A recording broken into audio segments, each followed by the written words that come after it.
Yo estoy muy feliz, estoy con una persona a la que quiero, a la que admiro, a la que yo me considero amigo y espero que por mucho tiempo y que me gusta todo lo que hace. Es curioso porque fuimos a la sede de la Filmoteca al Cine Doré a ver la memoria del cine y en esa presentación el propio Fernando Méndez Leite decía, pues hoy precisamente sale un libro mío. Ya está en las librerías, o sea que era como un doble cumpleaños. No era la primera vez que se exhibía la memoria del cine porque hubo un pase en Málaga, que yo no pude ir por esta barbaridad que se ha convertido Málaga a la hora de ver películas, como tú bien sabes, que te voy a contar. Y la vi ahí y la vi muy a gusto con amigos tuyos, con gente que te quería y que nos quedaste totalmente arrobados. Pero claro, yo quería a toda costa leer este libro, Fracaso Sentimental, en la calle 50 y la verdad tengo que decirte que a pesar de su extensión, yo me lo he leído en 5 días, me he leído todo el libro y tengo que felicitarte porque siendo tu primera novela, que no sé por qué narices es tu primera novela, podrías haber escrito antes, Fernando.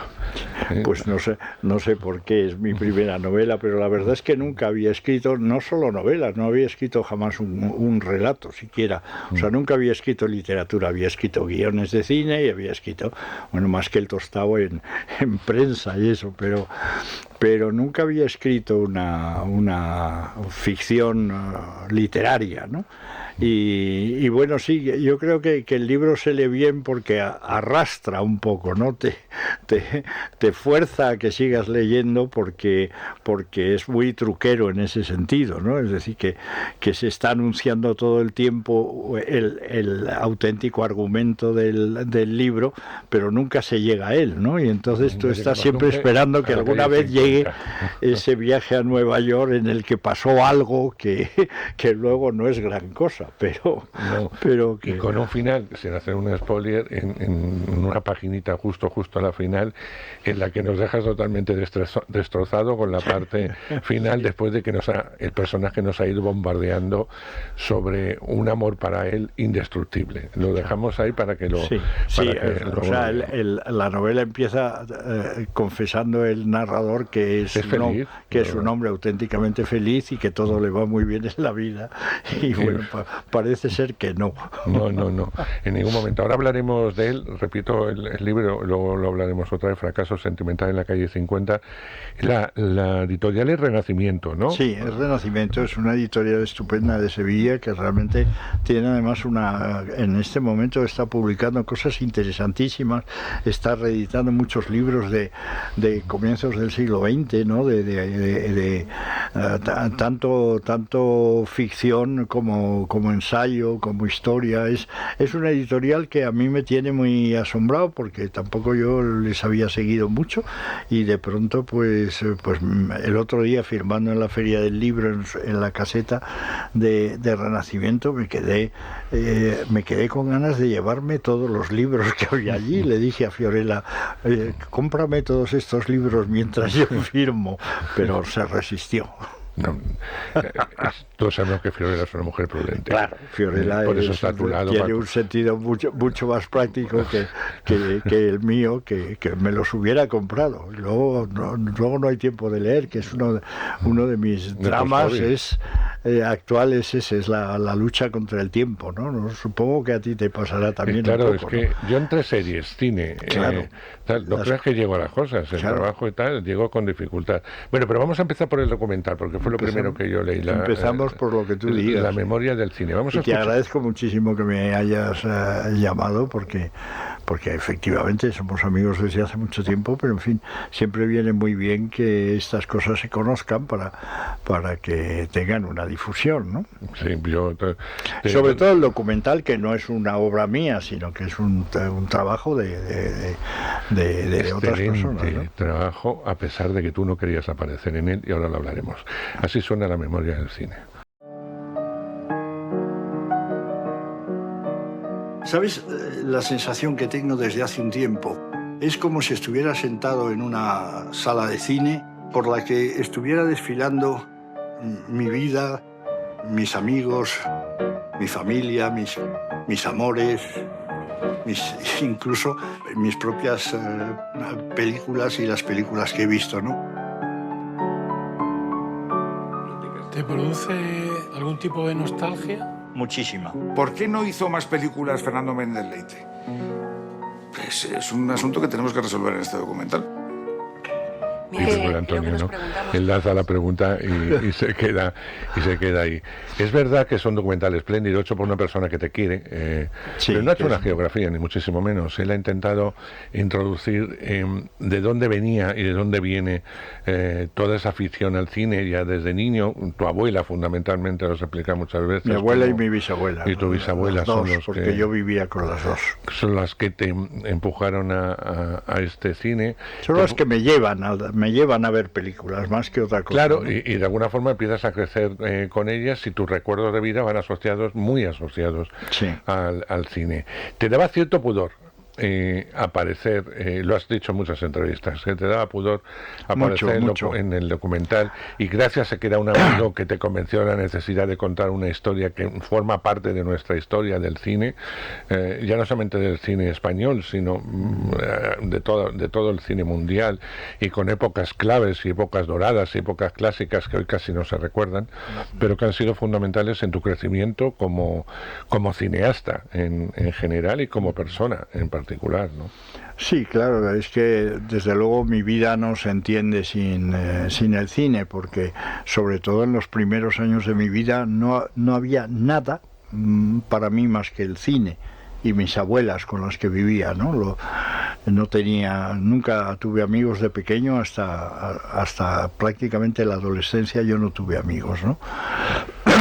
Y el cine fue sin duda mi tabla de salvación, y a la que me aferré con una pasión extraordinaria desde muy pequeño, desde los 6-7 años, ¿no?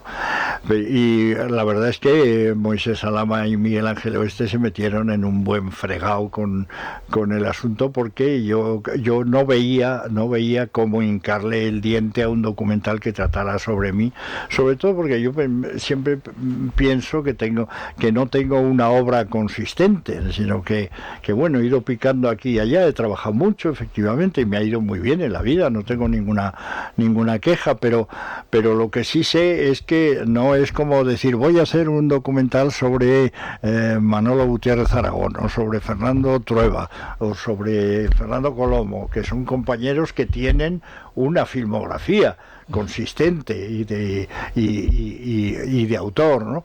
Yo no la tengo, y como tú decías antes, tampoco había escrito nada que tuviera suficiente peso, por eso pensaba que era muy raro que quisieran hacer un documental sobre mí, y además creo que se metieron en un lío porque la propia dinámica de lo que iban filmando y de lo que iban sabiendo y de lo que iban descubriendo por la documentación, etcétera, les iba cambiando el paso totalmente, ¿no? Y yo creo que el documental que ha hecho Moisés no es el documental que pretendía hacer, sino otro, que es el que fue saliendo. Igual pasa un poco igual con Fracaso Sentimental de la calle 50. Es una novela que empezó siendo una cosa y poco a poco fue convirtiéndose en otra, y yo me fui dejando llevar por la propia dinámica de la escritura, y acabó siendo una novela completamente distinta, ¿no? Pero tú eres un creador, aunque a veces no te lo quieras creer. No solamente la vida de un cineasta está en el cine, evolucionaste y diste un ritmo y un tiempo distinto a muchas cosas que hiciste para la televisión, en una época en que había que ser valiente y en que había que romper una serie de esquemas que estaban como muy establecidos, que no digo que fueran malos, pero eran otros esquemas, y ahí entraste, fundaste la ICA, que era realmente importantísimo estar ahí, tuviste el contacto con las nuevas generaciones de cineastas por las que han pasado gente que hoy tiene muchísimo nombre, y sobre todo eres un gran estudioso del cine, que no te casas con nada ni con nadie. Bueno, tienes una debilidad, como puede ser mi caso, que es el cine español. Es verdad que tenemos debilidad por él, incluso aunque no nos gusta a veces demasiado tal o cual película, pero tenemos siempre algo a que agarrarnos para poder salvarla, incluso situándola en la época, porque muchas veces hay que situar ese cine en la época. Sí, yo desde siempre, yo creo que eso también me viene de la infancia. A mí me gustaban las películas españolas que veía de pequeño, ¿no? Sobre todo me gustaban lo que yo calificaba películas de risa, que eran pues las películas de Fernando Fernán Gómez, de José Luis Ozores, de Manolo Morán, de Pepe Isbert. Hablo de muy remota infancia, ¿no? Entonces yo creo que ahí ya me enganché al cine español y siempre me he entendido bien con el cine español. Por supuesto, hay cosas que me han gustado más, cosas que no me han gustado nada, etcétera, etcétera. Pero aún así sigo teniendo esa curiosidad. Y cuando aparece una película española, ahora, por ejemplo, no ya en los cines, sino en las plataformas, de repente aparece ¡pum!, una película española que pensabas que iba a salir en un cine, no sale en una plataforma, pues yo entonces dejo lo que sea y veo la española, ¿no? Y tengo esa curiosidad por el cine español. Y yo recuerdo cuando yo era joven, cuando teníamos 30 y tantos años, que en las reuniones de amigos yo contaba películas españolas que ellos no iban a ver, ¿no? Claro, por eso te estoy diciendo. Y luego encima eres uno de los seleccionadores del cine de Málaga, con lo cual estás en contacto con todas las nuevas generaciones de cineastas. Eso ha sido muy importante también para mí. Difícil, ¿eh? El conocer a la gente que hace el cine ahora, ¿no? Que me ha venido tanto por la escuela de cine, 18 años dirigiendo la ECAM, ha sido un trabajo muy interesante, y además he entrado en contacto con todos los que luego iban a convertirse en el cine español fíjate, pues este año pasado 5 lobitos de Alauda, que fue alumna mía, Asbestas, Sorogoyen, Isabel Peña también fueron alumnos míos, Pilar Palomero también estaba este año, yo que sé, muchísimos directores, y no digamos ya guionistas, técnicos que han salido de la escuela, ¿no? Y yo que sé, Álvaro Morte, por ejemplo, que hoy en día es una estrella, además de una estrella, es un excelente actor y un chico encantador, además. Y tal, son gente que pasó por la ICAM, pero al mismo tiempo el contacto que yo he tenido en Málaga a través de hacerme cargo de una manera puramente casual de las ruedas de prensa, de moderar las ruedas de prensa desde la primera edición, o sea, desde la segunda edición exactamente, pues me ha permitido estar en contacto con la gente, directores, productores, actores que han estado haciendo el cine de los últimos años, del que yo de alguna manera ya no formaba parte, ¿no? Y eso creo que ha sido importante para mí para estar al día, y bueno, y ahora eso sigue todavía muy vigente, porque al estar trabajando en la Academia de Cine, pues sigo en contacto con... Hoy mismo salgo de un pitching de proyectos de películas, series y documentales que hacen los alumnos de las residencias de la Academia de Cine, ¿no? Es decir, que estaba pendiente esta mañana de las cosas que se harán el año que viene o el siguiente, ¿no? No, que no es poco. Eso te hace estar en contacto con las nuevas generaciones. Sí. Y eso es muy importante. En el documental, en la memoria del cine, hay una cosa que sobresale, y es el amor que te tiene la gente del cine, desde muy distintos ámbitos. Y eso es muy hermoso, eso te tiene que emocionar. En un momento dado, cuando lo viste, sí, sobre todo más que emocionar, cariño, ¿no? Más que emocionar, me sorprende muchísimo. ¿Pero ¿no? por qué? Cuando, si uno se plantea en frío, bueno, que mis amigos son la gente que cuando yo era joven admiraba, ¿no? Porque ellos ya estaban situados, ¿no? Es decir, que mis amigos sean, ¿qué te digo yo? Carmen Maura, Ana Belén, Mónica Randall, Pepe Sacristán, Resines es más moderno, pero gente a la que cuando yo tenía 25, 30 años ya admiraba muchísimo, y sin embargo, pues hoy en día son mis amigos bastante cercanos, y a los que quiero y sé que me quieren y tal, pero no hay que olvidar que aparte de estos, pues el otro día en la proyección de la memoria del cine, eso lo viví muy de cerca, ¿no? Estaban mis amigos del colegio, los que quedan, mis amigos de la facultad, mis amigos de Televisión Española, en donde yo viví 27 años como realizador de plantilla, y gente que fue muy importante en mi vida profesional, como Gonzalo Vallejo, como Manolo Maggi, como Jesús Martínez León, gente muy importante en mi vida y que son mis amigos de siempre, ¿no? O mis amigos de la facultad y tal.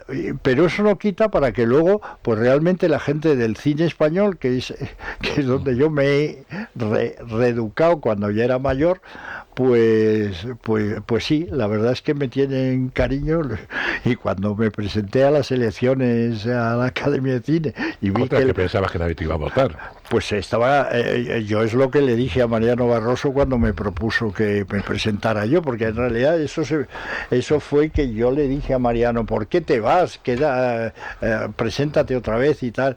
Y me dijo, el que te tienes que presentar eres tú. Y yo le dije, pero eso es una locura, ¿quién me va a votar a mí que tengo 78 años? Ahora ya tengo 79.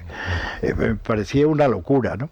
Pero sin embargo, pues me votó muchísima gente, y eso, claro, te da eso, te puede emocionar, pero a mí más que nada me tiene muy sorprendido, y además estoy muy agradecido, y es muy recíproco. Yo la verdad es que soy una persona muy afectuosa y que quiero mucho a la gente, que a la gente que me gusta, pues la quiero mucho, ¿no? Y la admiras, porque es importante. Y por supuesto admirar. También, sí. Y eso se nota mucho en el documental. Admiras mucho a esa eso gente. Está muy en relación una cosa de otra, con otra, ¿no? El cariño y la admiración para mí, y en la vida diaria también. Yo por ejemplo, con mi mujer, con Fiorella, no es que tenga cariño ni amor, tengo mucha admiración también por ella como persona, ¿no? Y con mis amigos me pasa lo mismo, ¿no? Siempre, yo siempre en eso fui muy de intentar juntarme con la gente más lista que yo. Eso significa ser inteligente, porque siempre te aportan, ¿no? Sí, porque no, tontos los hay en todos los lados. Claro, Fernando. sí, de vez en cuando te puedes encontrar un hijo de Y puta los camuflado. tontos son muy peligrosos, por eso Pero te digo. la verdad es que sí. Yo, desde luego, tonto, y paso ya con esto al libro. Por cierto, ¿se va a estrenar en cine La memoria del cine? Pues sí, a Contracorriente la va a distribuir en cines. Muy bien. Creo que han firmado con ellos. Con los productores, con Félix Tussell, que también, claro, fíjate, uno de los productores de la película, Félix Tussell, es el hijo de mi amigo Félix Tussell, que producía películas en los años 80, que falleció muy joven en un accidente, y que era el íntimo amigo de José Luis Cuerda, y era muy amigo mío también desde la facultad. Y Félix Tussell es a su vez nieto de Jorge Tussell, que era el presidente de la Asociación de Productores de Cine cuando yo empecé a trabajar en el cine en los años 60. Como a veces la vida es un círculo, ¿no? Sí. Que se cierra. Bueno, pues no se cierra para nada Fracaso Sentimental en la calle 50, que es el libro que también acaba de sacar Fernando Méndez Leite. Renacimiento es su editorial. Y yo le hablaba un poco a micrófono cerrado, digo, es que el protagonista es un pesado, pero es un pesado que termina cayendo bien a pesar de hacernos la puñeta durante algunos capítulos, en los que dices, pero vamos a ver, ¿por qué no te decides de una vez? Sobre todo el tema de las mujeres, es bastante complicadito, mi primo, a la hora de seleccionar de lo que me gusta, y luego muy enamoradizo, él se enamora a los 10 minutos. Sí, es un personaje que es el narrador, no es el narrador, sí, no es solo el protagonista, es el narrador de la historia. Por lo tanto, hay el colocarse en su punto de vista ya supone un esfuerzo para el lector, porque no es un narrador que sea un personaje maravilloso, encantador y democrático, sino que es un personaje muy maniático, muy pesado, muy que le gusta darle vueltas a todo, y que por otro lado está muy pagado de sí mismo, se cree mucho más listo de lo que es, y efectivamente es un personaje muy dependiente siempre de las mujeres, ¿no? Pero como es el narrador, él cuenta historias que unas son verdad y otras se las inventa, evidentemente, ¿no? Y además te lo remacha un poco. Se imagina estas conversaciones que luego no suceden en la llamada vida real o en el libro. Efectivamente. Sí, hay mucho juego en este sentido de cambio de punto de vista. Hay un momento determinado en que en la novela deja de ser el narrador y se inventa un narrador omnisciente con el que se enfrenta, y en otro momento aparece otro personaje que es el que cuenta determinadas escenas y que no es el narrador omnisciente sino el guionista de la película. Es decir, hay mucho juego en ese sentido, y hay personajes reales que probablemente son fantasmas, hay personajes inventados pero que están basados en personajes reales. Hay mucho juego con todo eso, pero todo eso para mí no es una cosa demasiado pensada por mí, sino que es un poco escritura automática. Me fue saliendo así, me lo fue pidiendo y escribí con muchísima libertad, ¿no? Debe ser la libertad de la vejez. Dices, bueno, pues si es una tontería, a mí qué más me da, ¿no? pero también con mucho placer de descubrir la literatura, ¿no? De descubrir, de encontrar la palabra, de encontrar la frase adecuada, de hacer un giro, de hacer una broma, yo qué sé. Me resultó muy divertido y mucho más libre, por ejemplo, desde luego, que escribir el guión de una película. Aquí tú puedes decir lo que te dé la gana en una novela, ¿no? Y que sea verdad o sea mentira, y puedes ambientar de pronto una escena en San Petersburgo y la otra en Siena, yo que sé, lo que te dé la gana, ¿no? Como el que viaja a ver qué puede, y a veces le ocurren cosas realmente, por mucho que se oriente, como dice él, no voy a describir nada, se orienta mucho en la ciudad, en una ciudad soviética, entonces era todavía soviética. Sí, la escena de San Petersburgo está basada en una historia real que nos pasó a Fiorella y a mí, ¿no? pero muy levemente, muy remotamente, ¿no?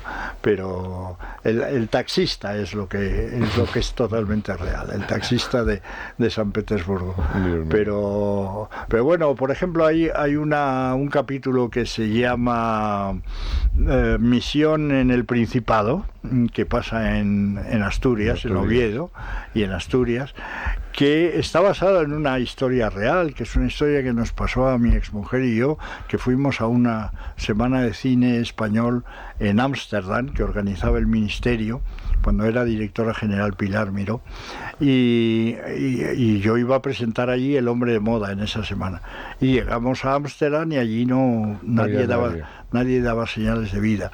Y efectivamente la semana de cine español no existía, era una estafa de un pájaro que vivía en Eindhoven y que le estaba sacando dinero al ministerio y tal. Y a partir de esa idea de que vas a hacer algo que en realidad no existe, surge todo lo de Oviedo. Me inventé todo el capítulo de Oviedo, que por otro lado no tiene nada que ver pero con... es muy delirante, es decir, es que te puede pasar eso en la llamada vida real, como tú estás contando. A mí también, me fascina cuando habla en tercera persona, porque cuando se pone él en tercera persona es temible, porque ahí, claro, ahí puede pasar cualquier cosa. Una vez que empieza en tercera persona, agárrate, porque ahí va el meollo.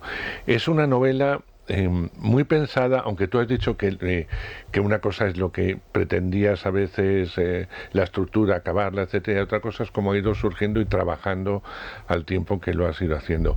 Yo no creo que haya sido un libro fácil, me refiero a un libro de escritura rápida. Pues sí. ¿Sí ha sido rápida? Sí, en realidad había unos 70 folios escritos hace mucho tiempo. Ah, bueno. Que corresponden a la parte final, a la parte de Nueva York. Y a partir de ahí yo empecé a darle vueltas a la posibilidad de convertir eso que era un guión de una película, de convertirlo en una novela.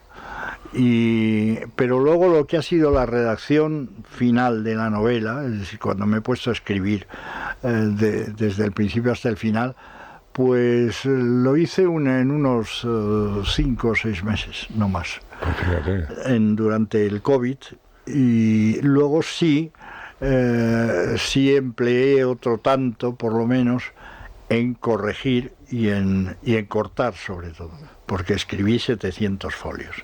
O sea, el narrador era mucho más pesado en el original que escribí, y le quité más de 200 folios a eso. Y eso fue difícil, pero bueno, pues a eso estaba yo muy acostumbrado, porque me ha pasado mucho en los guiones de películas y de series, me ha pasado mucho tener que cortar, y por supuesto también de tener que cortar en montaje una película, ¿no?